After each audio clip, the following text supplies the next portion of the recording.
Mars is a crazy place in oh so many ways. Let's try to make some sense of it on Spiritfolk Saturdays. Welcome to the weekly thrilling intent-based podcast, Spiritfolk Saturdays. Today we're here to talk about episode 75, part 9 of The Gods Are Gone arc. I'm your host, Elfie, Spirit of Unprofessionalism. Joining us this week are Raven, Spirit of Theropods, and Kat. Spirit of hopeful optimism. Naive pessimism, fucking bowel ripper. Excuse you, it's motherfucking bowel ripper. Yeah, there you go. I corrected Jesse on that earlier. Oh my god, That was talk about character development. Is it really developed? I mean, I guess it's development in the traditional sense of a character gaining more depth, but I would say in the sense of, like, development as a person, he sort of devolved there. Well, no, because he was telling how he came to be who he is now, so it's telling the story of how he already developed. I think telling that story brought up some old stuff, because he exploded a few times.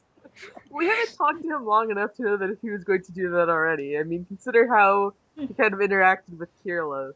Yeah, he kept calm with Kirlos. All they had to say was that they found Horriban attractive, and he started cursing. That was pretty great, though. Which, thank you, queer Marcus. Yeah. No, I think that was Pan Marcus. I said queer, so that, whatever umbrella. Yeah. I just take that term to mean attracted to your own gender. So queer basically means somewhere on the LGBT plus spectrum. Yeah. Or that's the common usage for it. Oh, I guess it's evolved as a vernacular. Okay. Yeah. Duly noted. But yeah, and Kier jumping in immediately to agree with that. I also find it hilarious that Horriban used to just be called eyebrows. I'm not wrong, I guess. He does have nice eyebrows, but just... Nice or impressive? Both. Both. Definitely both. Whenever I want to draw Horriban, I get annoyed because we have no reference for, the front of his outfit. So just oh, well, I guess I will put his arms crossed. And they are 24/7, apparently. He has a very impressively stern arm cross. Mm-hmm. He is always judging. I mean, with the group present, there's a lot to judge. So we did kind of learn this episode that Horriban has been friends with at least two spirits now. Both the Master and Talvillian. Yes. And we have an explanation for why he's a hero and why he's involved in general with the Spirits and Ban. He sympathizes with the Spirits and Ban and thinks that hunting them just on the standard of them being what they are is wrong because of a personal association. And he's becoming a hero, I would guess, because that way, when it all comes to a head, when there's not a great conflict, everyone who supports him, he can hopefully get to join the side of let's not slaughter them just 'cause. I think he's building up a reputation partially so that he can have a following. They'll support his point of view the next time a great spirit-human conflict comes up. Well, it's kind of happening 24/7 at this point. Yeah. Exactly. It's not a very... I don't know how to put it. It's not a very prominent thing, but they are kind of in the middle of a Spiritfolk human war. Yeah, well... No, it's a campaign, not a war. And as much as PR would like to tell you they're the same, they are different.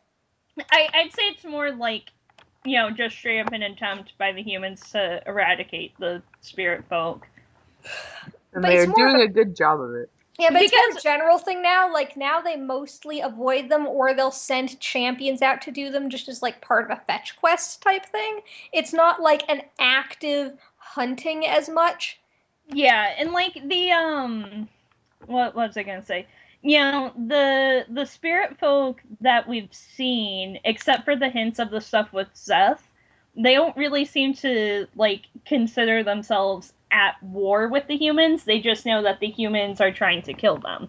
Yeah. And especially considering majority of the spirit folk we've seen, like meaning the village in the Shrouded Isles, and the Master, and basically everyone except for the Phobiast and Death Shrimp Chara, and the guy in the Prison of Lights. Like, except for them, most of the spirit folk just seem kind of not that threatening. Yeah. So We learn more stuff about the people in the white cloaks who came and. No, it was one guy in a white robe. Yeah, that. And I have one really crack theory about who he could be, but that's it. Which is? It's Colvin before whatever happened that got him bandages across part of his face and lost him an eye and left him kind of seeming like he's got some brain damage, maybe. What? Like memory loss or a concussion, because sorcerers generally have to be, well, spellcasters have to be at least relatively intelligent, it seems, in this universe. Because sure, in canon, they're just casting from charisma, but in this universe, like, they have to figure out a way to break magic. I think he might have once been more with it, but something like rattled his skull enough that he's sort of a spacey now. Well, a good point to make is that they didn't come from Honorant. Yeah. No, we don't know if he came like, he seems like he's an Anorian straight out. Colvin? Yeah. Seems like he's straight up an Anorian man. Yeah. I think because really, I like the computer we were using was being weird, so I wasn't able to hear everything during that scene. But the impression I got was that everyone there was sent by the world government, whoever that's supposed to represent, or like how that worked 15 years ago. It's somewhere outside the Free Isles, and there's also, Jay mentioned that there's apparently a world capital, so that's Yeah. something. But the one guy that was there, probably definitely Morin, I'm thinking. That seems to be the general consensus. Well, I mean, if you go listen to one, rubbing the back of his neck awkwardly, Mhm. you've heard before that he does that. Two, It's his default pose. Well, also, his default pose is running the through his hair. The hair, that's right. The speech patterns perfectly fit. And even the voice that Jay used, whether it was supposed to be just Jay recreating the scene or whether it was intended as Zeke trying to imitate it, either way, Jay used almost the exact same voice he uses for Morin. So I am pretty damn sure that was Morin. Plus, everything about like what he says is pretty all Ronnie. Like, he doesn't think it's specifically weird that someone doesn't have a name so much as, oh god, this will make paperwork annoying. Yeah. Like, go find an identity so my life is easier. Does this mean that, again, I was right with my constant persisting that something was up with Morin? Yeah, probably. Yes! I mean, like, we were all kind of, like, we put that on back burner because he hasn't been around for a while, but... Well, something was clearly up with him. It was just like, what? I don't think any of us realized it was going to be something this big. Yeah.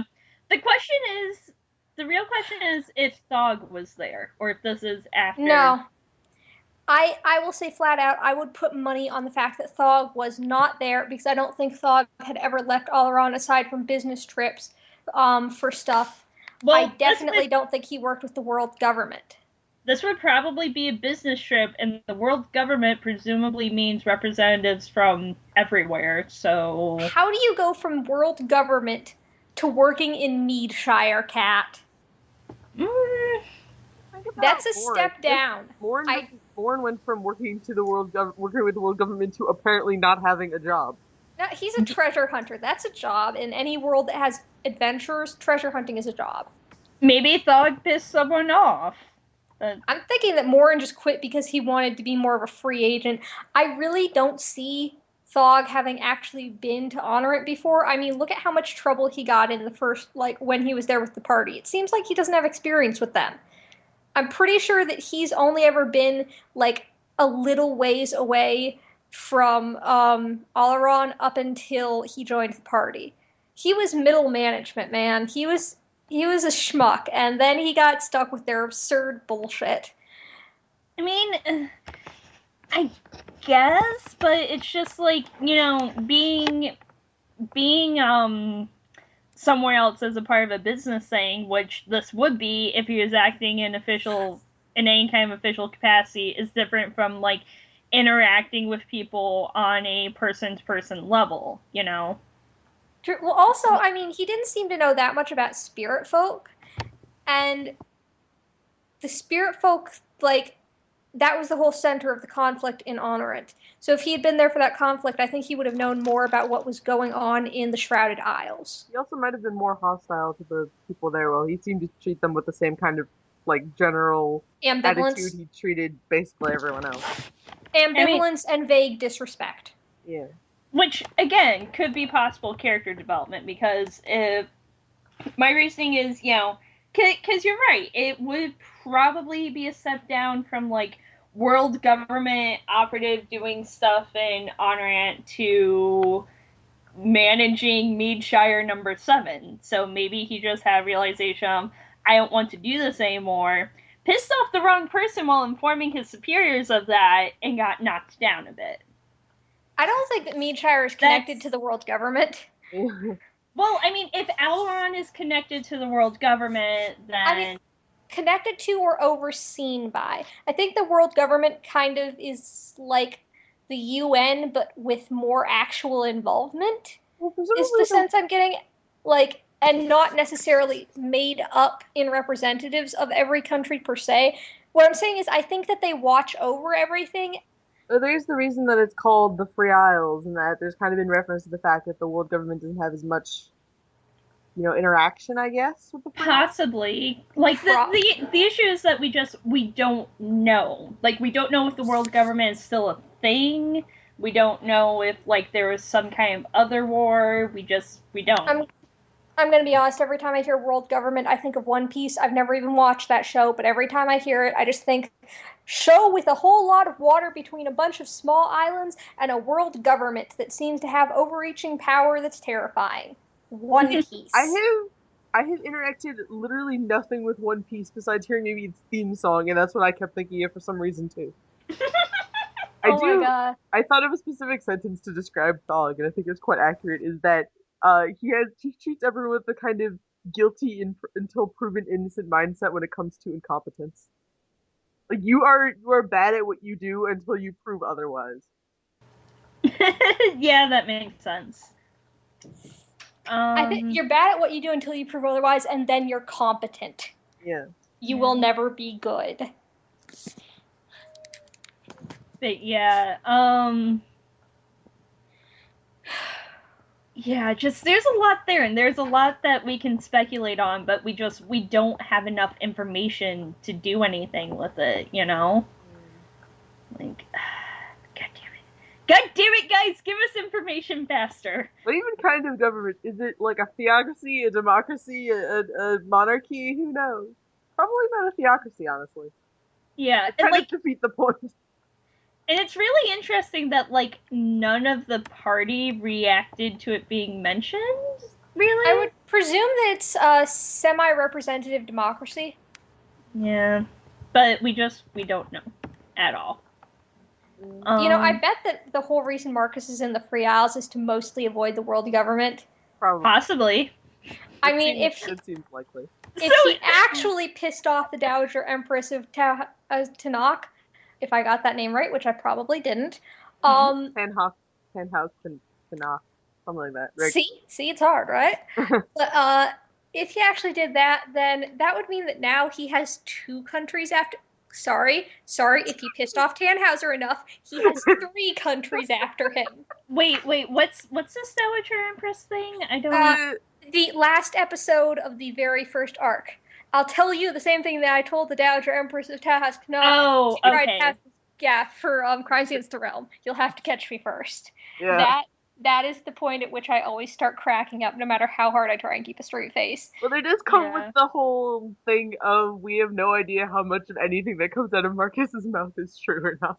I hope Yeah. that's true, at least partly, because I would love to have there come a day when, like, they're faced down by government official after government official, just like by mostly circumstance that they all keep coming one after another.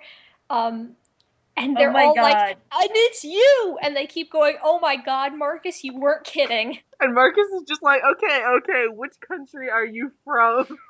Okay, I'm wait. going to need specifics about which country and which thing I did. Yeah. I have an idea.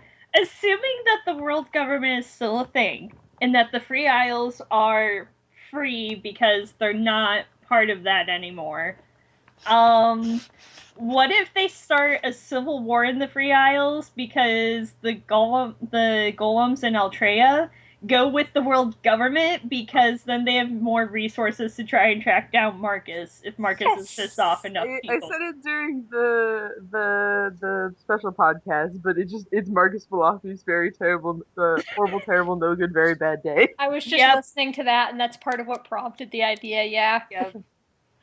It's perfect. God damn it, Marcus. We get so much backstory and so many amazing lines, it'd be fantastic. Think about what if Gregor didn't get like released per se from the country he's from, which I already forgot the name of. Renelin. Yeah. And if the Medians actually bother to come after Ashe, we can have, if we are lucky, a total of 6 countries after the combined party. At the very least. We have the Golems, Tannhaus Tunnock, and Tannhauser after Marcus, if he did enough bad things in each. We have Meath after Ashe. We have Ranelin after... God, I'm going to keep thinking of Ritalin. Rather appropriate, actually, considering. After Gregor. And then we have Alaron that I think might just kind of generally hate the party if they do a little bit more damage. I want to see them go back and do more damage. I would love to see them go back. Possibly Honorant after Ashe because of the whole probably bound to a Spiritfolk thing. Oh yeah, 7 countries. Let's just keep ranking this shit up, man. Let's see how high we can go. No. Here's what I'm thinking now. All of this comes together, and then all of a sudden, Marcus, Taxco, and Thog working together with their knowledge of legalese and various treaties to make everyone back the fuck off. They could do that, or they could do the thing that would solve their problem more amusingly, Kat. Make it a contest for who gets them. Oh, yeah. Only one of you can kill me, have at it, and then just watch as they all just start decimating each other. It starts a literal world war. Oh my god. They would. Yeah. World War IX shrines. Yes. And they just camp out on Grius, and just any boat that comes close just gets decimated by Chara. So do we want to maybe talk about the episode more? Yeah, sorry. Let's see. Whip ass. Just the whip ass. I have to make sure that we mention that. He still carries it with him, and that is part of what kills me. Yeah. He reaches for something in his... It's not even, like, in a special, like, fanny pack. It's in his back pocket. How big are his back pockets? Is he, like... Does he secretly have giant cargo pant pouches on his butt? Yes. Oh, my God. Zeke is becoming increasingly one of my favorite. And I just want to see, like... I want to see the day that Kirlos stops being jolly and at the same time Zeke goes back to bowel ripper mode, and the two of them just duke it out in public. Like, they don't even go for their weapons immediately, they're just screaming. As everyone in the area watches the most gathered man and the jolliest man in the area screaming. And then Dow the Digger saying on the sidelines, like, guys, come on, find your inner peace and talk this out. You really got to find out the root of what your issues is here, because I don't think it's with each other so much as what you see reflected of yourselves. Well, it's not necessarily. Well, they are talking out. They're just talking out in a very loud volume. They're talking it out the Honorian way. I like the idea that Zeke's pocket is actually enchanted to have bigger on the inside, so we don't actually know how big the whip axe is. Pocket of holding. So it's just like he reaches for his back pocket. There's obviously a weapon in there. How big is it? And then it turns out that the size of the mace is like the size of your head. I presume it is at least the size of 2 fists. Minimum. It's a mace that's as comparatively big as Kirlos's crossbow. Yes, basically. But yeah, speaking of that, Dow the Digger is a therapist. We had that whole discussion last time about do therapists exist in Honorant, and now we have confirmation that they exist in Honorant. Which is why I'm glad the group went to see him, but I think they need to see him more. I think they really, really do. Dude, come on! No, he spoke against hugging it out. I don't need the party going to a therapist that tells us to beware of hugging it out. No. I don't think he was saying to beware of hugging it out as overall, but just when they're using it as a temporary patch over their problems instead of actually addressing the issues. I like how he called them kids, and Marcus is just like, I am 35! Yep. Marcus, I will never believe that tieflings do not age slower just because of you. Yeah, and speaking of therapists, Marcus, he's trying to mediate, and he was trying to be a good spokesperson for Ashe after she left, and keep Gregor from getting too ticked off. I made an amazing pun while everyone was worrying about Ashe leaving is mediator. And everyone got God really damn it, annoyed Elfie. at me. That was, oh my god. Ah, damn it. Go to the pun corner. Yeah. No, this gives me a good lead-in for my imp. My imp. Did you name Sir Impington? Yeah, Sir Impington Imperson the Ninth. And now, because of that whole scene we get, I kind of wish I went with a more ridiculous number, like the 1027th or something. But then he could have said that was the number of the spore that spawned him. I think 9 is the sweet spot, man. Anyways. But or the 666th. You should have called him the Imperial. No, but it's Imperson because there's just so many potential there, because he's an imp, so he could be an imp named Imper's son. That's possible. Impersonal, because Marcus is always throwing the imps to their doom, and most of them don't get names. He could have been impersonating something. There's so much that could have happened there. But I am so glad with what I got. It was gorgeous. I thank you for naming him that, just for the exchange we got there. I am not disrespecting your house. It's like he wants to fight me to the death. Yep. He has a sword. With all the imps trailing after Ashe, I like the idea that if this just kept going on, that Marcus every couple weeks would worry and send another imp after her, and she just turns into the Pied Piper of imps. That's great. Who is that strange white-haired woman with all those imps following after her? No, with all those red-skinned people in trench coats? Hello, who is this tall, handsome fellow with you, madam? And she's just like, come on, guys. She just refuses to acknowledge them. Yeah. Except eventually she feels bad for them, so she'll try and put them up in a barn if she's staying in a hotel. But yeah, I love that my imp showed up. I love that he has a sword. I love that Marcus had an actual exchange with him.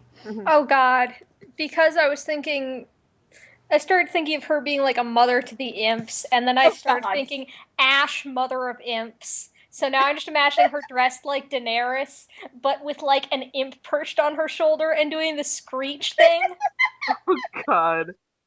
She and Marcus have full-on conversations in the language of the imps. Zeke and the Master apparently both said that Horvin had too big and too dumb of a heart, so that automatically made me think of Kier. Plus, Horvin already has, like, the Spiritfolk thing to connect him to Ashe, and I keep thinking of him as probably lawful good, so he can probably talk with Gregor a bit easier than anyone else can to try and, like, reason with him. And then I just had the image of Horvin with Kier on his shoulders and Ashe holding his hand while she has a baby Charoth plushie in her other hand, and then Marcus and Gregor on child leashes. Except you know that Marcus would keep slipping his leash, and he would be the one who, Horvin's yelling, Marcus, you put that down! Do not put that in your mouth, mister! And that's why Thog and Horvin would get along, is we've already had evidence that Thog thought he was a nice guy. Yeah, that too. Oh my gosh, Mama Thog and Papa Horvin. Oh, I have a quick headcanon. So, remember how Horvin early on, he sent them the note with him drawn with bulging out eyes, pointing and going, you out? Yeah. Yes. Remember how for a second when Zeke started to lose it, he did the bulging eyes? I now presume that they got that bulging eyes habit from their master. Who would do bulging eyes whenever they screwed up. Maybe. Except it was actually a Spiritfolk thing. They just didn't ever catch on. They just thought that was like a normal reaction, so they picked it up. And now they have this slightly inhuman eye bulging thing they do.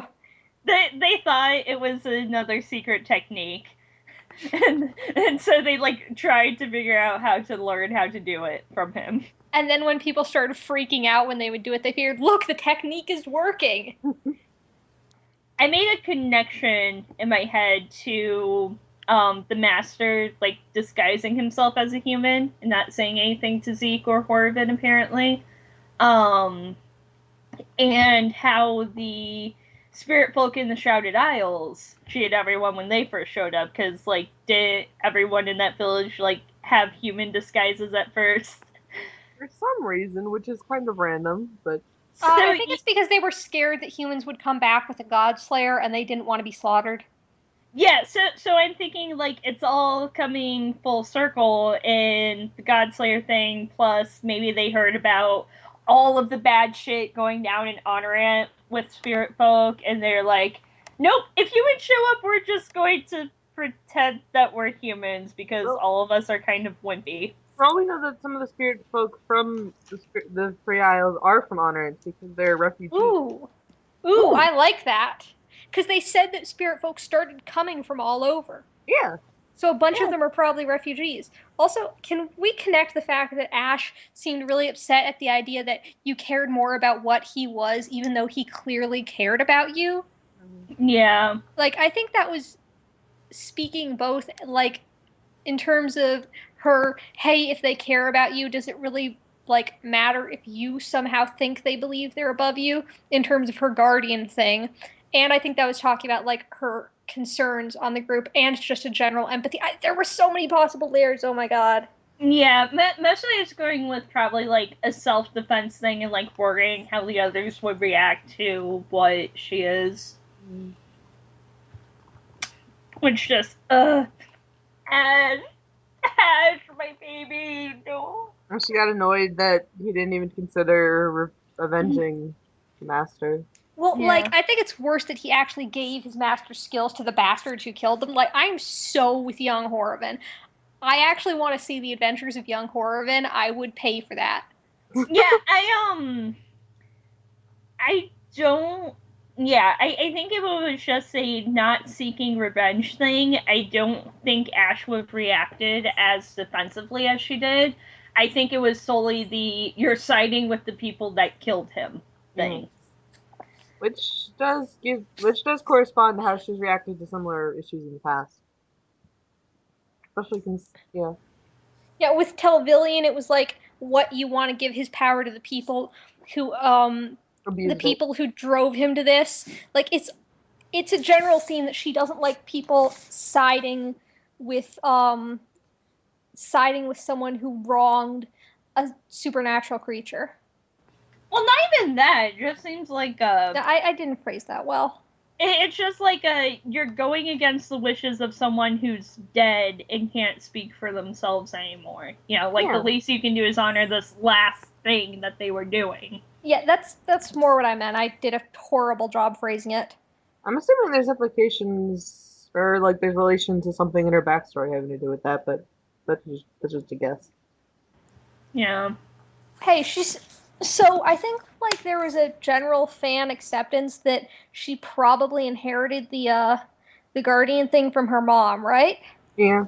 Whether the title or if there's a bound creature than the actual creature. So do you think that she might have found out that her mother's final wish was that her daughter not have to go through this too?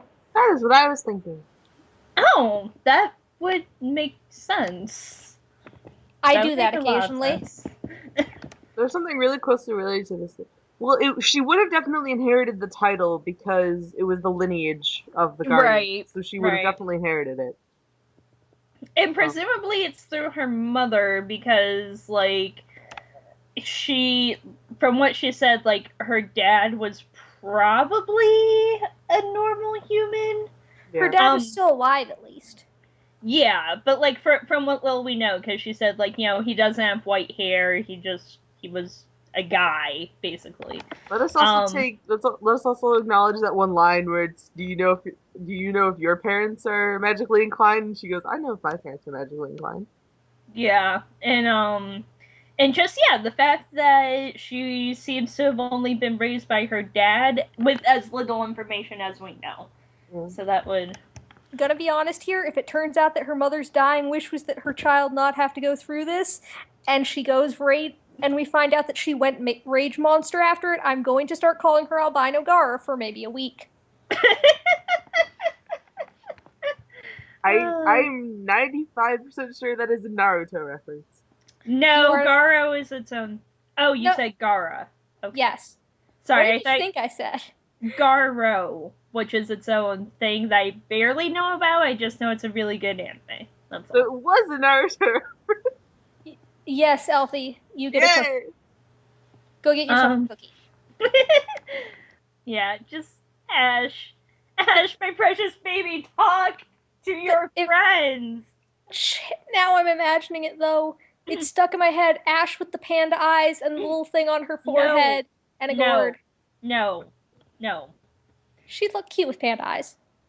Yeah, but see. Anyways, but just like. I'm so annoyed. Like, I'm really worried that Ashe going off on her own is just going to result in, like, her getting more pissed off and closed off from people and not actually solve anything. Because she's kind of, you know, she's done that a little bit before. And every time when she comes back, like, she doesn't seem any better. She just winds up in the same sort of mood that she was before she took off for a bit. But the times that we've seen her actually open up to people, you know, when she talked to Kira at the end of Wizard High School, when she talked to Marcus at the end of Romance of the Four Clans, like, she seemed to do better from that. I will kind of disagree. I think she was venting her short-term frustration there, but I don't think it actually solved anything. And it seems to me like she's the type where a little bit of time gives her just enough time to stew on something and get more upset. But I think that as long as she doesn't get caught in a bad loop, a lot longer might actually give her the time she really needs to sort it out. She seems like somebody who might really need reflection time of her own to move forward. I mean, remember, we were flat out told by Jay that she gets experience based on, like, self-reflection and, you know, looking inward. And the time when both of the party members were, like, largely out of action was when she got a ton of experience. I don't think that was just from solo adventuring. I think it was because Ashe actually did a lot of reflection and self-realization while they were out of it. So I first off want to make the point that she did not have a character card, which is just like, she got so much non-experience, her character card didn't exist. And also, I do think that whatever big is going to happen, like, next. So, like, I'm extremely not okay with whatever. I'm extremely thinking that something bad is going to happen at any minute now. I know. I actually think it'll take 2 or 3 episodes. I think they're gonna stew. I really need an episode to know that Ashe is okay and that she's not just like depression looping herself. No.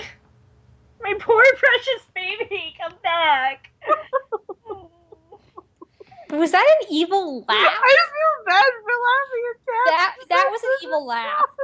I am jealous of that evil laugh. That is how good an evil laugh it was.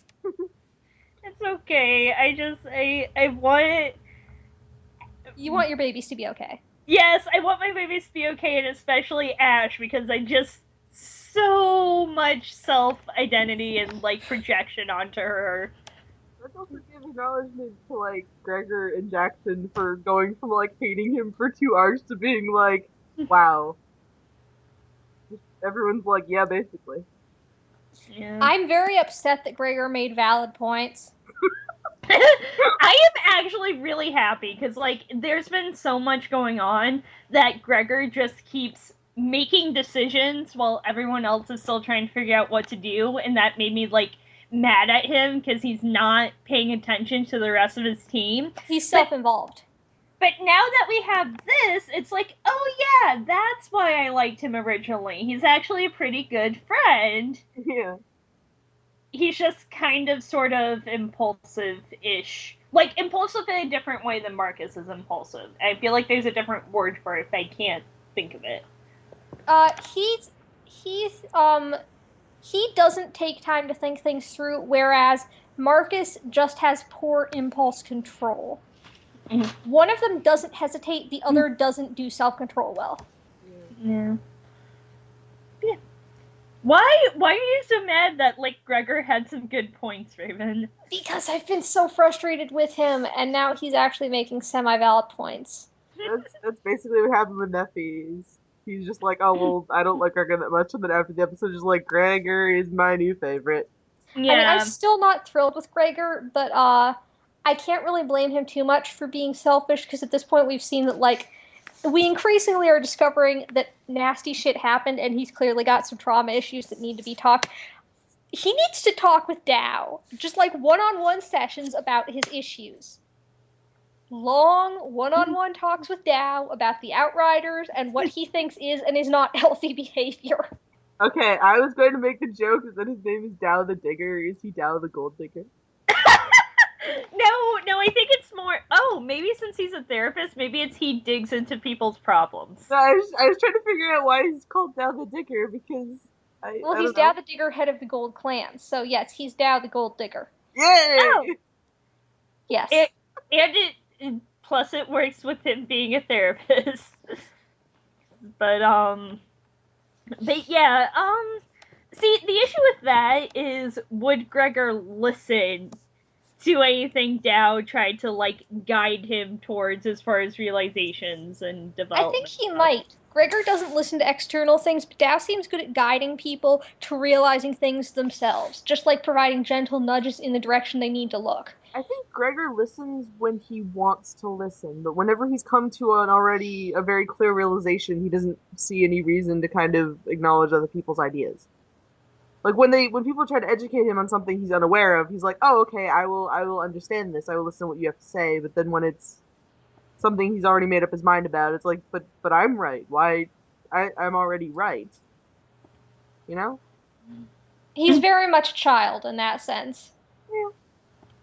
Which is why Dow would be good for him. All of you go to the therapist.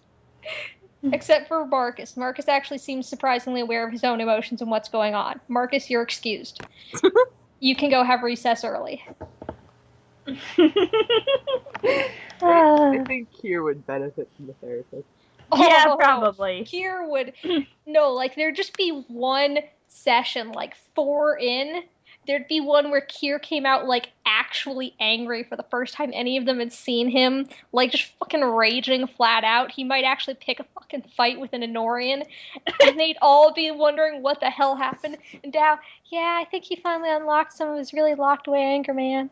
I mean, it looks unhealthy now, but he really needed to deal with those unhealthy emotions. All that repressed negativity, it wasn't good for him. Now he can start treating something, honestly. Whenever you do the Down the Digger voice, you start using like a southern accent. I do know a little bit. You do. It's You great. do. It's so weird. But no, the good thing with Kier is, like, he knows that he's repressed a lot of stuff, and he knows that he doesn't get a lot of things. Like, half of his lines are like, yeah, I'm hella confused, but I'm just gonna hope for the best. He knows he's repressing stuff, but that doesn't mean it isn't automatic. I'm not sure he could stop if he wanted to. Well, the thing is, like, that probably means he's more receptive to, like, if he did have a therapy sort of thing or something. In this episode, he even just called himself emotionally stupid. He didn't totally get what was going on. Yeah, that too. But, like, it's a good thing that he knows this and realizes it, you know? I just want to put out there, because I got through everything else on my list, I just want to put out there that the iconoclasm, as mentioned, in Honorant, obviously not the spell that Marcus found, but probably just referring to the literal definition of, like, destroying the very being of an idea, and that it's the Enorians turning against the Spiritfolk as gods, like turning against that idea and dismantling it. I want to make a point of something I just realized, which is that so this happened to Honorant 15 years ago. Yes. 20 years ago is what happened to Grius. So, like, lots of bad, like, we don't know what happened, we don't know when the war between the Spiritfolk and the humans started, but that was very recent. We got something like that. We need to make a timeline. Yeah, probably a good idea. If Morin was the guy in that flashback, I'm thinking he's probably 32. 33 maybe? Like, the minimum age he was 18 when that happened. Like, there's no way he was younger than that. Yeah. And that was 15 years ago, so... What were those squeaks a second ago? I just checked my email, and Faust replied to a thing, and he says, really glad that you liked the new episode. Very excited for what's in store for Ashe. Dang it, you guys. So something is going on. We know that, at least. She's not gone. Yay. Yay. Kind of, just something in relation is that, also going by this timeline, Marcus left Tannhauser about when Grius, like, died. Did Marcus do something to cause Grius? I don't think we can blame this one on Marcus. I don't think that's theoretically possible because he was in another country. He wasn't even in the Free Isles. Yeah. I don't know, if he started, like, plane hopping right away and, like, exploring, he might have caused some shit. I love the idea that Marcus accidentally time traveled once and then just, like, somehow caused some major event that happened in film. He's like the Doctor, but instead of fixing things, he breaks everything. Like, I mean, we know that cloak is bigger on the inside. Like, he accidentally told Vern to go to Altrea or something like that. No, like, he did finger guns at this younger Vern, younger by several years, so very impressionable. Hey, be seeing you in Altrea. And this guy was, who is this cool, mysterious spellcaster? I must meet him. So basically, Vern winds up in Altrea because he has a crush on Marcus. I mean, we all know he has an idol crush on Marcus. Everyone knows he has an idol crush on Marcus. And then, like, Oh my god, everyone who has an idol crush on Marcus is a dude. Marcus is hot, bro. Man, his milkshakes bring all the boys to the yard. His What was that? milkshakes being book. And then like, maybe Ash's ship was the ship she took off Needs was supposed to go to, like Altray or somewhere, and then he ended up redirecting to Oleron. Oh god. And was setting the events of TI in motion. They're Oh, like, God. oh hey, have we met in Oleron yet? Or is that gonna happen later? Which ship is this again? Oh, time to go somewhere else. He just pops out. The fuck was he? Yeah. Zeke was screwing with Ashe, right? At the end, like when she mentioned about his makeup being like the pattern on his character's face. Because he said Eastern punk makeup twice. Yeah. And then he's like, I never mentioned that. And Marcus just jumped on board. Yeah, Ashe, way to be insensitive. He's gotta be. Yeah. He clearly was messing with her, which also shows another depth of his character, that he, like, screws with people while seeming like he's totally flat and dry. I think that's how he gets out his, like, bowel ripper tendencies nowadays. He just fucks with people very subtly. It just, every time it's mentioned, I just, motherfucking bowel ripper. The motherfucking bowel ripper self-actualized as shit. I love how quickly this has become a thing. Like, Yeah, I it just was love perfect. this so much. I can't remember the last time I laughed that hard for that long. Like that, I had to rewatch the episode because I missed some stuff. I was laughing so hard. Yeah, exactly. Just One of my favorite. when Jay said he went off on a tangent, he went off on a tangent. And it was a beautiful one. That's funny. Manimation! Yeah. That was great. It just, How are you doing that? I'm quickly undrawing and redrawing the images. Like I just liked Marcus's, I sometimes forget where I am. Like, I think we can all accept between the fact that it's like they are all fighting for their ideals and constantly in the state of the greatest realization of their life, and the fact that they, like, have these absurd punches, and also the katanas and the clans and earning their title. Can we just accept that Honorant is anime land? yeah. basically. I mean, that Especially, I do appreciate that comment, by the way, the little nerdy thing with the sword, because katana just means sword in Japanese. So when he said it means sword in Inorian, I was like, I fucking called it! I think that's a reference to what does Sai mean or whatever they said that one time from. yeah. Oh, I'm going to take it as an actual language nerding over weapons. Yeah, Honorant is basically the guys getting out all of their JoJo fanboyism, I think. I have an interesting idea for something we can do in episodes now, because I was thinking about it, but the old episodes used to have titles, so, like, if you were going to title this episode without being too spoiler about it, what would you title it? Motherfucking bowel ripper? Yes. I would have probably called it, like, The Secret of Manimation or something like that. I'm pretty sure it should be motherfucking bowel ripper. I feel like that would ruin, like, the first, like, it would make sense, like, during the, I feel like it would ruin just the whole thing, though. I guess. True. But Probably, maybe, I would title it Digging Deep, just because of the whole, just because of all of the reveals, and then Ashe having her moment, and then just the Dow, reveal the with Dow the therapist. Digger. Yeah. I like that. I am totally with that, digging deep. Yeah. Can we agree that, though, that give me all your money, you fucking piece of shit, or I'm gonna fuck you up, or whatever. Can we agree that was one of the greatest moments of TI? Yeah. Just Jay just shouting. Yeah. Can you imagine what it's like for the people who live next to him, like, hearing him randomly shout that sentence in the middle of his house with no one else there? Yeah.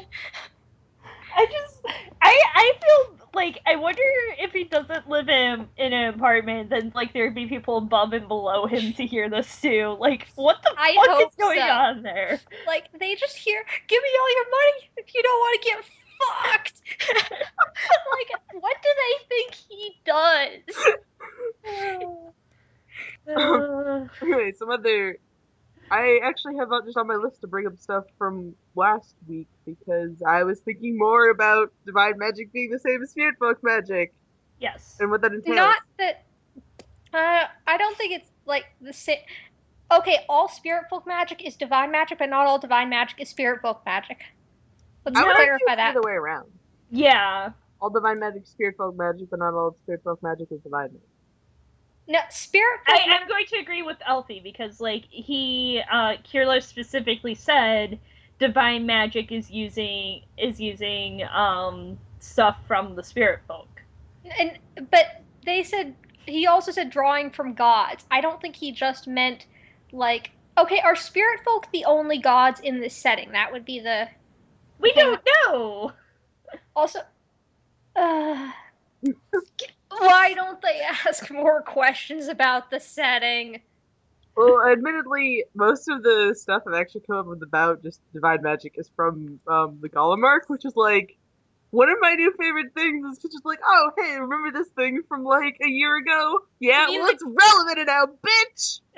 You mean the arc that they say they wish they could undo Yes! is the one you bring up the most? Well, it's not so much Way they to wish be a they jerk. could undo it, more they want to redo it. So that's better. Like, so the nature of divine magic is creating life, which makes a lot of sense as to why there are few healers, as mentioned by That's Inian. one aspect, but it's also, I think it's more than that. It's about faith, like faith and belief, because worship is how most divine magic is drawn out. It seems like.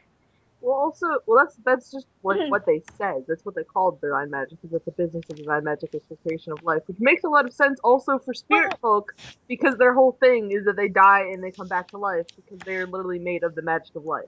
See, the thing is, Raven, like, divine magic doesn't have to be through worship and traditional Pathfinder. Like, it I know it doesn't have to, but like that's the normal thing. That's what its general basis is. It's more like from purpose, because that's how oracles work with their mysteries, and they're clarified as divine magic. Is it purpose, or is it the fact that they're literally just given power from a divine source? Because I always took it as they're just given power from a divine source. No, oracles, the way oracles work is that they have a thing that they're, like, drawn to and that they want to know more about and that represents them, and that really works, ties in with Spiritfolk too, because like a lot of the really powerful Spiritfolk that we've seen are like meant to represent something or the personifications of something. And then also that because it's the whole thing with creating life, are golems kind of technically like artificial Spiritfolk? Yeah. I don't know how else to put that. I don't think they are. They're just artificial life. Not because Spiritfolk recreate. Golems they're a fleeting imitation of life. I think maybe theoretically golems started out as imitation Spiritfolk and then they just kind of turn into imitation life in general. Like they worship a golem head. How? That's more just a peculiarity of that one specific society. I don't think it's necessarily indicative of how golems actually work. Yeah, but there's what was the other thing I was going to bring about this? Where did they get the idea to like pump like a stone figure with divine magic and have it come to life? Like there's the golem in the Prison of Lights. Is that what? I don't know. It's weird. I mean, it could just be a thing of let's see how much power this actually gives me, sort of thing. I think it was just an attempt to make cheap labor, or alternatively to make the perfect human form and then bring it to life. It was Pygmalion, or it was cheap laziness. Pygmalion. Fuck yeah, Pygmalion. Yeah. High five. Yeah, that high five. And then also, as brought up before, where the hell does Eos come from? Like, there's an Eos farm. What do you farm to get Eos? Yeah. You really need to, like, set up a special episode, Elfie, just to talk about the Golem arc and everything that's coming back with it. We're supposed to do at some point have like a rewatch where we go through, rewatch an arc and then just talk about it. And the Golem arc is just going to be like 2 hours of what the hell, guys. The Golem arc is just... If I am not there for your rewatch of the first arc, I will be so disappointed. Because the first arc was one of my favorites. I feel like at this point, like, if you did finally, like, get that moving, and when the one for the Golem arc did come up, the podcast would just be you sitting there, Elfie, and cackling, and like, see? I told you guys this all was good, and now it's coming back, and everyone has to pay attention to it. My obscure knowledge of the Golem arc has come in handy several times. Like, I love the Golem arc just because no one else does. That's my entire insight on it. I don't dislike it, I haven't actually done a proper rewatch to, like, fully appreciate it yet. Stuff that happened in general, they released Patreon stuff from the vault that you can't really... Well, I guess we could talk about it, but... It's non-canon because it was their warm-ups? Yeah. Idiot! Yeah. When the vault went up, Elfie's message to me when he got to that episode was, screams "Idiot!" at the sky for 8.5 minutes. Basically. I liked the thing in the bar better. The thing with, oh shit, if we had killed him in here, it would have been legal. Like, their intense hatred of that guy is one of my favorite things. Like, yeah, he's like the guy that screwed them all over. Like, can you just imagine if Thog was there with them? He totally would have just straight up shot him. Thog would have been like, well, I was standing in the bar even if he was outside, so the bullet was fired from in here, and whatever happened afterwards clearly doesn't count. I also love just Q tackling him, shouting, "Get down, Mr. President!" Yes. And is he dead? I don't know, but I can try and help. And Mark is just flopping down on top of the pile. She broke his back. Don't worry, I'll fix it later. That's how much she wants the fucker dead. Yeah, it's great. And like, Kier confirmed for party morality pet. Basically. 100%. You know, it's a good thing that, like, the TI community isn't, like, actually a physical community where we all live in one town, because as soon as that episode came out, like, starting today, people would have been playing Get Down, Mr. President in the grocery store. Except we would be yelling, "Get down, Mr. Guildmaster." I also want to point out the sadness of, like, when they're pointing out where Gregor's pointing out that all the names are just horrible misspellings of Marcus Falafi and the names of Imp. Kira's just like, oh, but I was writing letters to him. Yeah. I hope that... Oh, that's sad, man. You're so adorable, though. Like, it's kind of sad, but at the same time, it's really cute, because now, imagine Marcus, like, getting those letters because he has, like, I don't know, pocket dimension access to various, post office boxes, and him getting the letters and writing back to Kier as these fake scholars and just, like, because he doesn't want to disappoint his friend. Like, yes. It's cute. It's cute. Yeah, I mean, from a more moral point of view and mentally balanced one, I think he should have been honest. But from pure cuteness, yeah, it was adorable. And especially, imagine Kier running up to Marcus, he wrote back! Look at this! So that presumably means that Marcus would have pulled this before, like, presented just a list of all these people who affirm whatever bizarre bullshit he's pulling out. And also, how do you send mail from the Shroud of Time? No humans there. Messenger pigeon? Okay, there needs to be an OC spirit of male. It's like Delibird. It is. What do you mean, like? It's basically just Delibird. But yeah, let's see, God, I love Kier, but every time there's interaction with him and Don't, I want to punch him. Like, Kier, stop roundhouse kicking Don't into doors. I mean, she was mean to him while he was a kid growing up. I'll forgive it. I think it's hilarious, honestly. Yeah, but like, come on. If we go with, the spirit folk in the Shrouded Isles might possibly be refugees of some sort. Plus, Stone's already been kicked out of, the Cloud City place that Pigbats supposedly all live in. Like, I want that story. She might have like some level of PTSD and not like humans that much.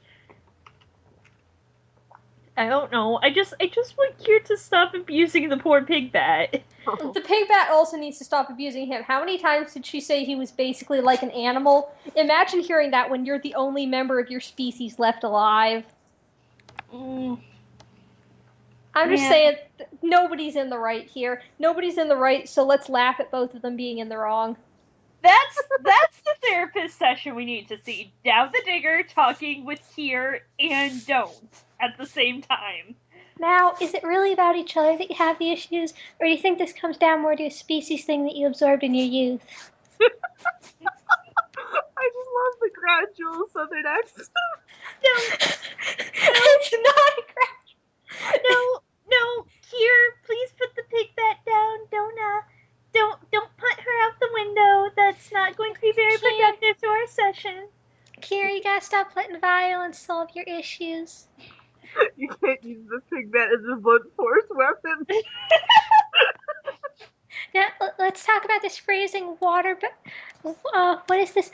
Water balloon of evil? That seems like it's a little bit polarizing. I also love the idea of, like, another Pigbat shows up and Kier just can't tell the difference, so he punts it and accidentally starts a war with the Pigbat. Yes! Oh my god! Make it happen! Oh my god. Let's see. But then imagine he actually, like, ends up standing up for Don't against the other Pigbats. Nobody else is allowed to abuse Don't but him, damn it. Yeah. Wait, what do you mean you want to, like, bring her back in chains? Excuse me? Chains make her unpuntable. This is not acceptable. Oh, cute. Hating siblings protecting each other is a cute thing, and it should be done. because that's just like, you're not allowed to do that to Don't. I'm the only one that can do that to Don't. Oh, God, I wish... neither of you watch Leverage. I do. Nobody's allowed to draw partisan off a building. Except maybe me. Yeah. The Office episode was great. Basically that, but... I still want to see, I want to see somebody actually help me keep an AU going that is the group as, like, a criminal group. With, like, Marcus the Grifter and Kier the Hacker. Yes. And Marcus would be the face. Grifter is the face, Elfie.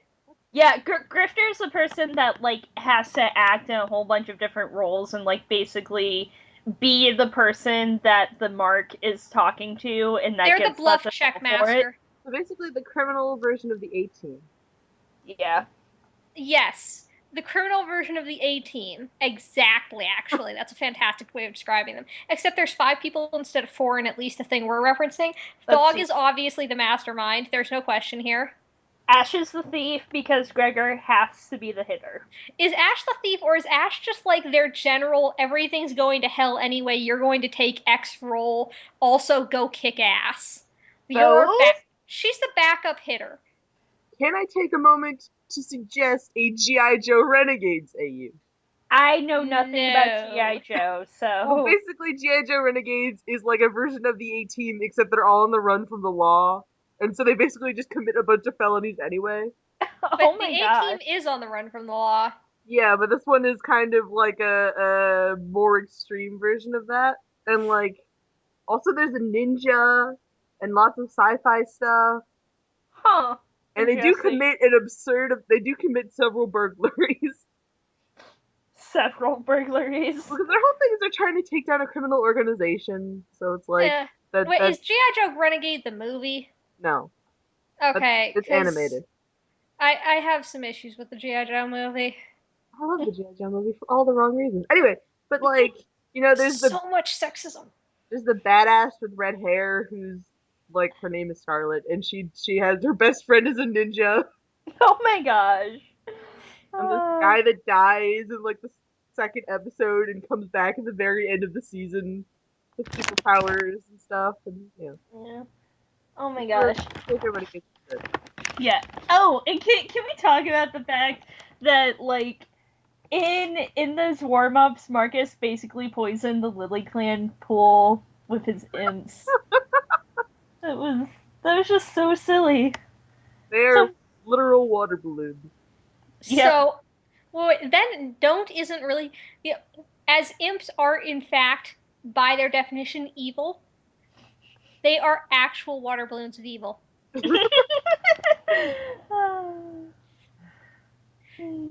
It does bring up that one. There's like the question that I have so far is that basically all we know about like the TI universe has been almost solely divided into humans and spirit folk, and it's like, where do the ASMR and tieflings come in? Azamar. Oh yeah, that means that not all spirit folk are specifically are like spirit folk aren't the only gods because of Asmars. Asmar are Asmar are the result of like, how do I put this? Okay, they are the counter to tieflings, as tieflings are infernal slash abyssal, but here they're infernal apparently. You know what this all does? Sorry, Raven. I just random thought. Is the tax go to spirit folk? No, he's a god. He's an eldritch being. An eldritch being, that's a good way of putting it. He's which I guess in D&D standards would make him an aberration. Basically, he's from at least originally outside our universe, masquerading as a creature of our world, and he shouldn't be here. Huh. There's also Which makes sense that he's an Oleron. the definition of ASMR thus far is just that they have celestial lineage. So And celestial would mean not like just from this plane, but like from the celestial plane, which is counter to the infernal slash abyssal. So yes, there are gods other than spirit folk. well, it might just be the case where it doesn't work both ways, where you can get divine magic not from spirit folk, but not all spirit folk use divine magic, so just kind of like bizarre crosses and stuff. There's overlap, but they are not mutual.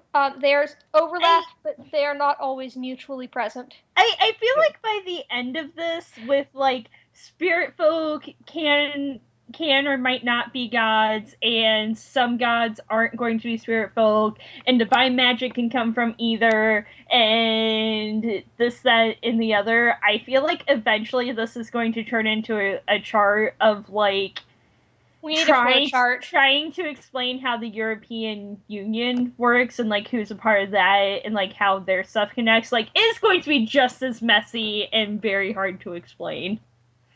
Yeah, the whole thing with the fucking chicken. Why didn't they save it? Ashe, you can swim. You should have saved that poor chicken. Why didn't Marcus kill the chicken and then enlarge it? That's what Indian asked. Like, just. Well, isn't there restrictions on like it's enlarged person? Since when did he care about restrictions? Well, yeah. Like, theoretically, would it have worked on a dead animal? Remember, Marcus is a Sorcelock. He is a special snowflake by definition. Oh, wait, no, Elfie is right. It might not work on dead beings. Okay, so you slit its neck, and while it is bleeding out, it's Jesus! alive, Jesus, you cat! enlarge it. I'm just saying, like, if it doesn't work on living things, but you don't want to risk a giant chicken frying off, you make sure it's dying, and before it's actually dead, but they you can cast run around enlarge. even with their heads off. That has in fact happened. There was a chicken who lived for like 7 years after it got I thought it was 4. I just remember it was a while, and then Yeah, it lived for years with its head off. Point being, Marcus, you didn't think this through. Well, I mean, we can only have one neck stabber in the party. Well, then just make Ashe do it. Ashe clearly wasn't supporting doing this. Yeah. Oh God. I felt so bad when that. Like, it's absurd how frustrated I got that they didn't save the chicken. I'm such a tree hugger.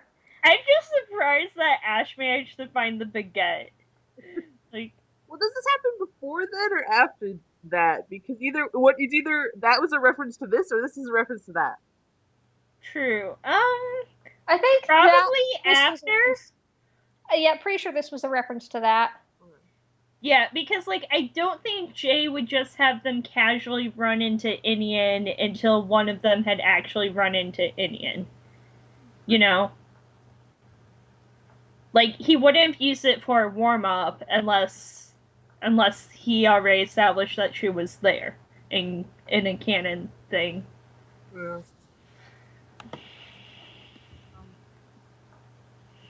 So, do you want to move on to the use and all that stuff? Oh, last thing before we do. You know what this means, though, about what the Bowel Ripper has given us? The fact that punk is a real style in TI. That is true. Or Eastern punk, whatever that means. Yeah. It means we can hope to someday see them all dressed in punk. Except for Gregor. Gregor needs to just be dressed in goth. Like, his armor is just black with, like, purple detailing, like, instead of the red. His clothes are all black. He's got the nail polish, dyes hair black. Maybe black lipstick, too. I need... If they're going to go with anything alternative, Marcus has to be, like, threat glam, which is the sort of thing where, like, you know, you're... Oh, God, I don't even know how to explain it properly. Like what Kiss does? No, it's like, you, Like, link a picture. Yeah, hold on. I just need to find my tag for it. It's like you're looking pretty and like shiny, like gemstone or something, but also at the same time like you're going to kill someone. And yeah, just threat glam. So it's like a punk goth mix that's distinctively got a sort of aggressive future techno edge. I guess? Oh. Did you say you have a tag for it?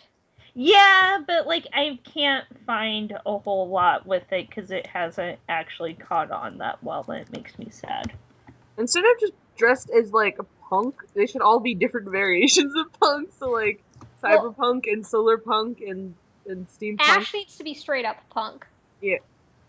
And Kier needs to be steampunk. Oh my god, yes. This is the prettiest stuff. I'm so glad you told me about this. Yes, but Kier for steampunk, yes. Oh my gosh, in a steampunk world, Kier would be their god. Oh, that's yes. Okay, so my friend who I got the term threat glam from, actual description he has is looking like you're made out of minerals and could puncture someone. Wait, for what? That's the technical definition for threat glam. Is looking like you're made out of minerals and like you could puncture someone. Yeah. Anyways, sorry. But yes, Kier is solar punk. Who or steampunk? Who of them would get the solar punk though? I would suggest Ashe, but Ashe should also be punk. So. Actually, Ashe, I think, should be cyberpunk, while, but then that would leave Kier to not be cyberpunk, but instead straight up steam. Well, yeah, steampunk is still a thing, so. Ooh. Kier can be Dude, tell me that Ashe in, like, a Tron-style suit, but with some metal detailings on it, and, like, Tron lines on her face, in the color of her tattoos but glowing would not be the coolest thing. Yeah, maybe. Oh man, now I'm imagining a Tron AU where she's got like lines following where her tattoos are on her suit. I still want stupid full reps of those tattoos, Janet. Yeah, I know. We're never gonna get it. No, we're going to get it. We have to like encourage more and more backstory and pester Jackson. I kind of love that like a bunch of us want to see her in revealing stuff, but we don't actually care about sexiness. We just want a reference for her fucking tattoos. Basically. Like that's actually an accomplishment that they've gotten us to that point. Like, yeah. Okay, that's great that you're showing us her in a bikini and all, and in that pose that would normally be attractive, but see, that pose doesn't show us any new bindings. We've seen those bindings. Yeah, basically. We want to see basically every character shirtless so we can see their scars. Yes. Oh my god, but see, we already got part of Gregor's back, and bless for that picture. Yeah, I am... That was some beautiful art, Jackson. Beautiful art, beautiful shading. I feel like this is the sort of stance Inian would take on it. Like, oh, hey, you're shirtless. Now I get to ask you about all the awkward stories that must have led to all of these scars. Feel free to cry partway through. I really want to... I do kind of want to see Kira shirtless just so we can see if he has... Because we know he has scars. I don't know. I assume most of them are just burn marks. Probably. The real question is, does Marcus have any from anything? Probably, honestly. Probably, but who the fuck knows with him? He keeps getting, like, stabbed and sliced. Yeah. And, like, a rock stuck in his head, and a hole through his ankle, and... Yeah. Except he's had Ashe to heal at least some of those. Yes, but what about before Ashe? Yeah, like, the way he just casually goes into danger, it's like he's used to being injured half the time. Yeah. Cough, maybe his possible Asmar heritage means that he actually heals without scars cough. Maybe. I want him to end up having Asmar heritage. I want it so much. I know. That's like my favorite pet fan theory. If we want to move on to the subject of AUs... Oh! So all of us are part of Secret Friendship! Oh yeah! Oh! Elfie! You can, like, announce it? Yeah, because by the time the episode goes up... Yeah, so we can't just be like, oh, well, there's gonna be a thing on Friday. No, Secret Project went up yesterday. Yes. No. So, go read it. Go read Spirit Thief Ashling. That has been in the works for, like, 6 freaking months. Yes, I'm so happy. Finally. I know a lot of the holdup was me. It's true. Blame Kat. All her. Yes, it was entirely Kat's fault. Glad you understand and agree. It had nothing to do with Raven's lack of appearance for the past 2 months. And none of the work that's been done, the fact that at the time of recording, Chapter 1 is still not done. It's mostly done. It just needs final approval. We're good. We got this. But yeah, it's finally done. Like we got stuff done, and it's out, and oh god, I'm so excited. I am so glad that like I got out of my funk, and mostly that is thanks to Kappa. Like I don't know, because having someone to talk about extra like really rekindled my my energy. So yeah. Yay. I'm so happy. It's finally out. Keep in mind that at the time of this recording, it is not even out yet. We're just happy to finally get to fucking talk about it. Well, by the time people listen to this... Yeah. So, on the topic furthermore of AUs, I am going to pitch a Spider-Man AU. Go for it. Kira Spider-Man, Don is Black Cat, Inian is Doc Ock, Ashe is Kurt Connors / the Lizard. Why does it? How does Ashe get the lizard? How did Ashe not get the lizard? Okay, fine, but Thog better be the fucking kingpin. No! Dog is Jonah! Thog is the kingpin and Jonah. He is secretly running the underworld while making a newspaper about. No! Wait. I do have. Thog as the kingpin, and Colvin as Jonah. Well, I do have to Bring me the that truth about Spider-Man's identity! Kingpin is not a Spider-Man villain, he is a Daredevil villain.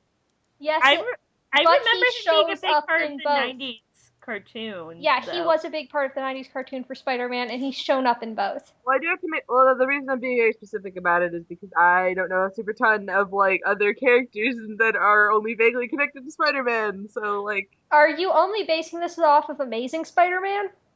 I'm basing it off of Spectacular Spider-Man. That's what I meant. Yeah, okay, so which is an you're amazing specifically fucking drawing from that. show. Who's Venom? Marcus is wait, no, because Marcus has to be Peter Parker because of his like constant snarking around. Here is Peter Parker. I can accept that. Yeah. Yeah, So, exactly. So then Marcus is Venom. Probably. No, wait. Maybe Flash. Marcus is Gwen Stacy. Is it Gwen Stacy or MJ? Oh God, he definitely Gwen Stacy. Gwen Stacy is the nerdy blonde one.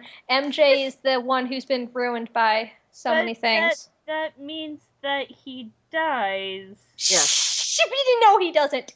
Shh.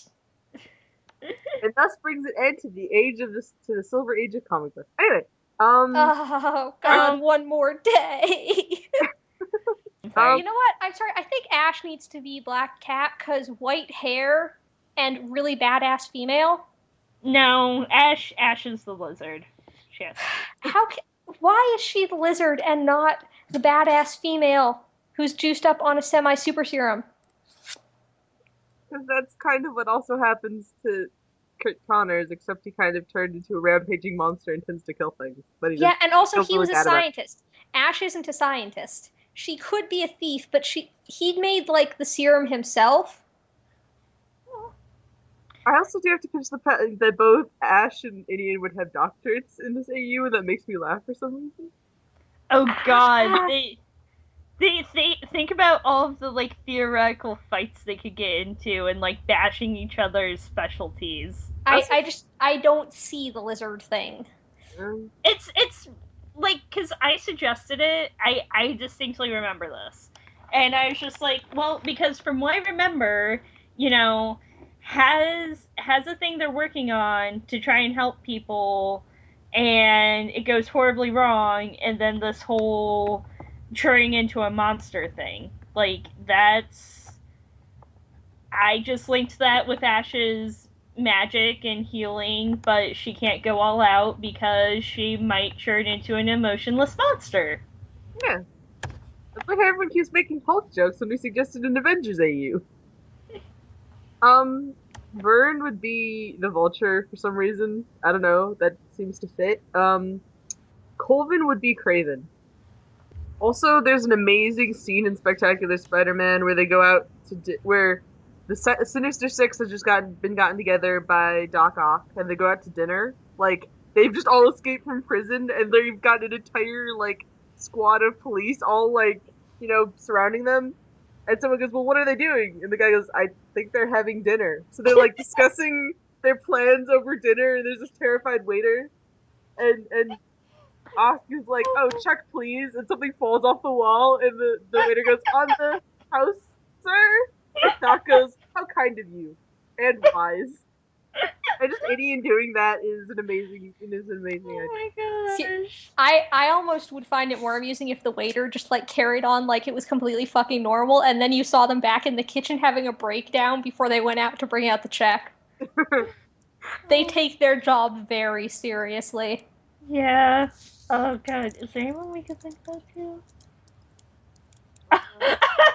Wait, who did you decide that don't was?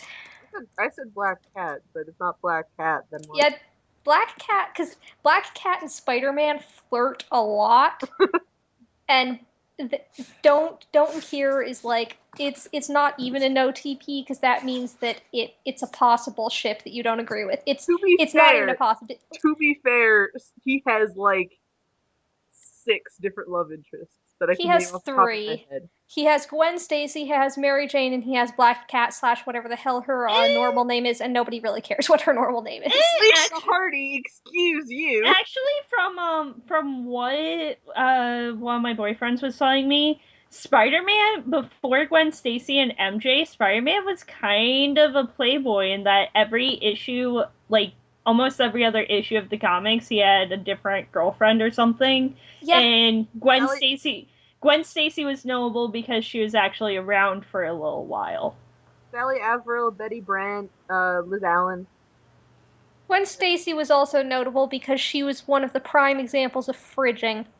Well, she was one of the first examples of it. Exactly, and she became like one of the of fridging. It also brought an end to the Silver Age of comic books. And Who one the more hell day is Uncle in the Ben? comics and Is Kier's dad Uncle Ben? Yes. Who's Aunt Is May then? Charoth Sandman then? Why not? That's only in the movies, I think. Mm. But still, that could totally work. I don't think it actually could. That was the wait. Who? What if Charoth was the one who turned into the lizard, though? Because he goes from little to giant shrimp. Yes? That would work. But then who's Ashe? I still think she works as Black Cat. Yes, but that's Kier Ashe. I mean, they didn't, like, ever actually hook up. They just, like, flirted in costume. And then you kind of have the idea of, like, Kier and Ashe flirting in costume while out of costume they fucking hate each other.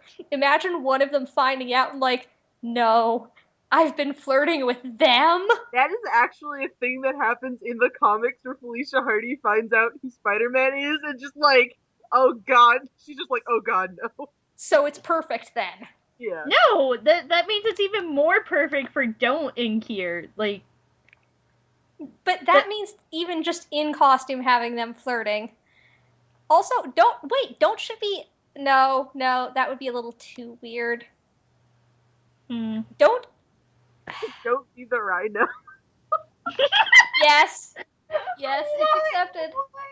why? For no particular Or no, reason, Don't is the Goblin. Except instead of Goblin, it's Pigbat.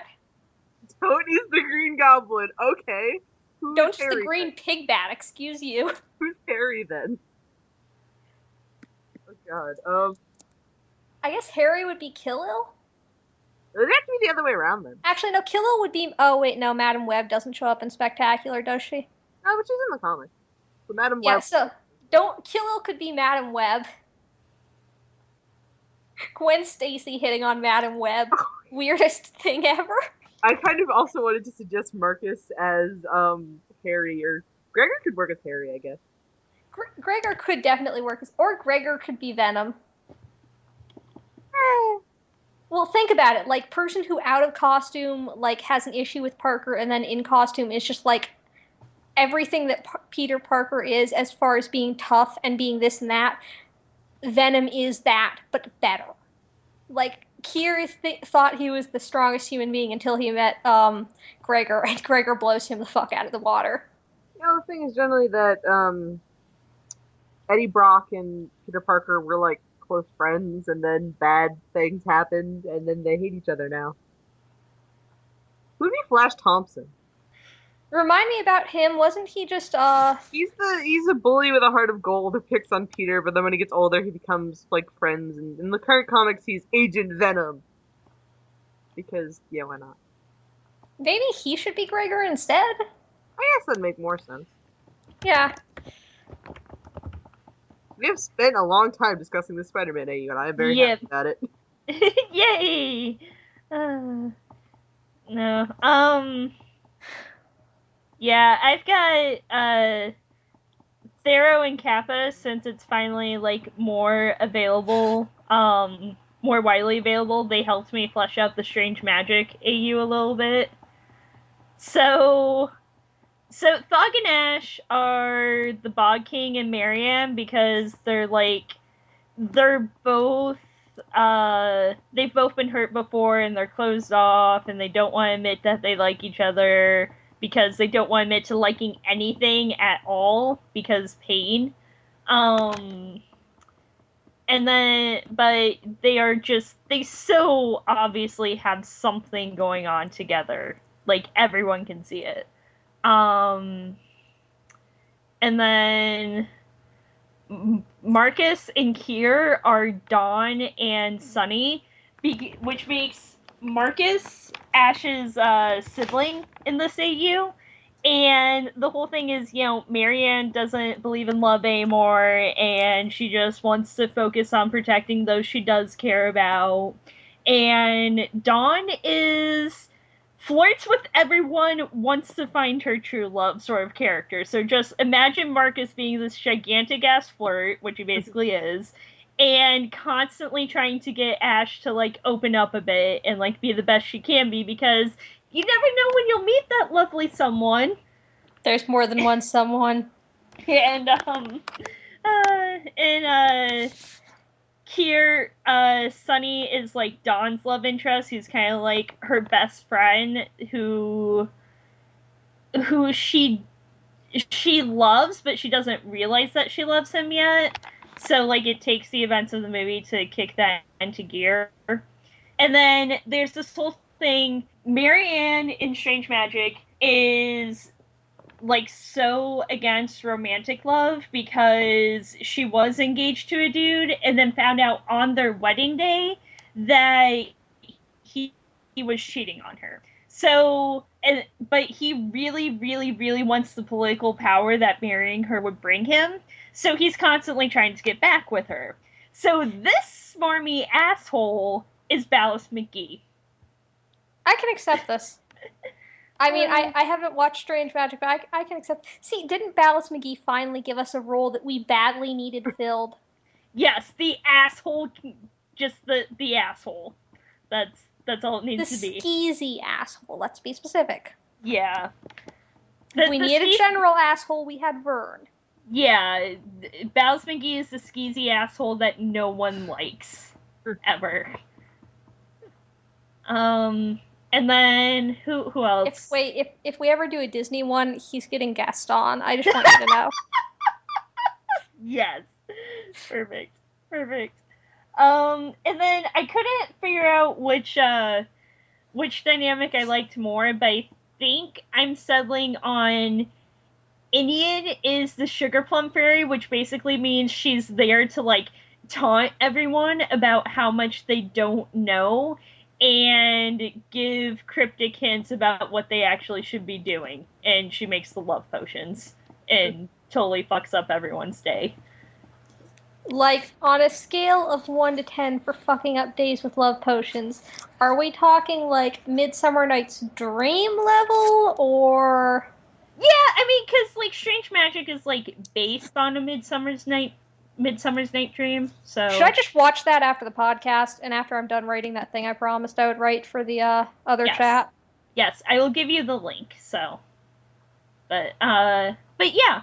Yeah, that's... I'm just very happy that even though, neither of them is here to, talk with me about it, I'm happy I have someone to talk about it with in general, and I've managed to flesh it out.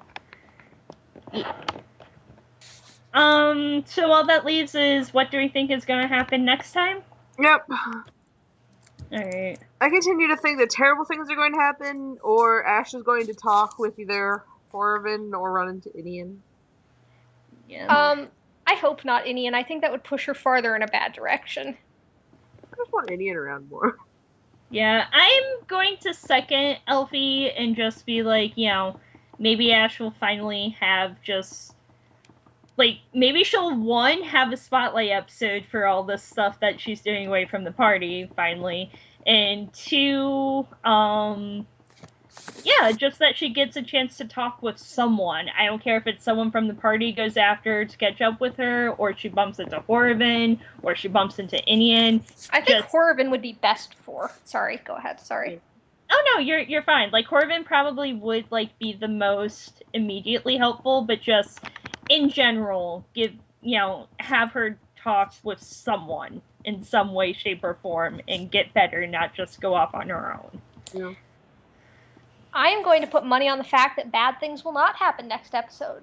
I mean, things that will set up bad stuff that will be, oh no, we're going in a bad direction, but I don't think the shoe will drop. I think that she will either talk with Horrivan or that she's going to go join up with the ban. Oh yeah, that is definitely one of my suggestions. What's going to happen to her? I have a drawing from a couple months ago, not a couple months ago, a couple weeks ago of Ashe wearing a band mask actually. Maybe we will get lucky and find out why, like, what the horrible things that were said about the Outriders were. Yeah. Wouldn't that be nice? Yeah. Because then we would know so much more. Yeah. Kirlos, why did you stop talking about that? Why couldn't we have gotten less about your crossbow and more about that? It is a very nice crossbow, but Kirlos, we have priorities. If you'd like to listen to more episodes of the podcast, you can find us at spiritfolksaturdays.tumblr.com. If you want to join the TI Skype chat, feel free to shoot us an ask with your Skype name. We would be happy to have you. Thanks for listening. We'll see everybody next week. Bye! Bye! Raven. Yeah? Oh, bye.